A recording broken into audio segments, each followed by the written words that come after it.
Hello viewers, welcome to our home tutor channel. আমরা class 7 এর math ক্লাসের 2.3 chapter এই সমস্ত অঙ্কের সলিউশনগুলো করলে আমাদের যে আইডিয়াটা প্রথম দরকার সেটা হলো আনুপাতিক ভাগহার। এবার একটা অনুপাত দেওয়া থাকলে তার আনুপাতিক ভাগহার কিভাবে নির্ণয় করতে হয় সেটা আমরা দেখব। ধরা যাক, আমি আগে দেখাচ্ছি, যে কোনো দুটো সংখ্যা, প্রথম এবং দ্বিতীয় সংখ্যার অনুপাত দেওয়া রয়েছে। প্রথম ও দ্বিতীয় সংখ্যার অনুপাত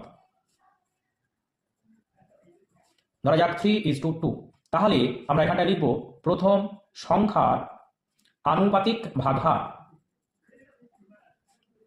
আনুপাতিক ভাগহার, প্রথম পদটা প্রথমে হবে, নিচে হবে দুটো পদের যোগফল, তার মানে 3 + 2। তাহলে আনুপাতিক ভাগহার দাঁড়ালো 3/5। ঠিক সেমভাবে আমরা এটাও লিখব দ্বিতীয় সংখ্যার আনুপাতিক ভাগহার। তাহলে কত হবে? 2/5।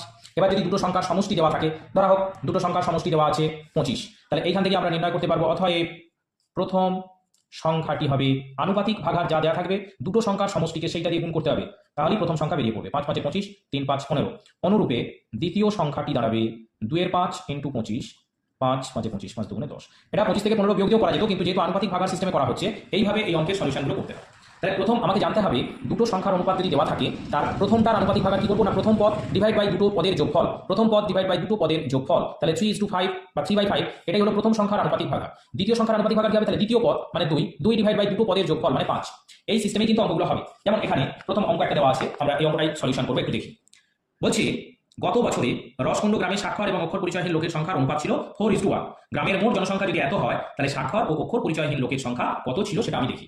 তাহলে প্রথম স্বাক্ষর আর নিরক্ষরের অনুপাতটা কত দেওয়া আছে এইটা আমরা দেখব। আমরা একের দাগে যাচ্ছি। স্বাক্ষর ও নিরক্ষরের সংখ্যার অনুপাতটা কত না 4:1। তাহলে এখানে আমরা লিখব অতএব স্বাক্ষর সংখ্যা, মানে স্বাক্ষর যে লোকের সংখ্যা, স্বাক্ষর লোকের সংখ্যা, লোকের সংখ্যাটা লেখাই ভালো, স্বাক্ষর লোকের সংখ্যার আনুপাতিক ভাগহার। আনুপাতিক ভাগহার, তাহলে কত হবে? স্বাক্ষর অনুপাত যেটা আছে সেইটা ডিভাইড দুটো পদের যোগফল মানে 5। ঠিক সেম ভাবে নিরক্ষর লোকের সংখ্যার আনুপাতিক ভাগহার, এটা তাহলে হবে কত না 1/5। 1/5।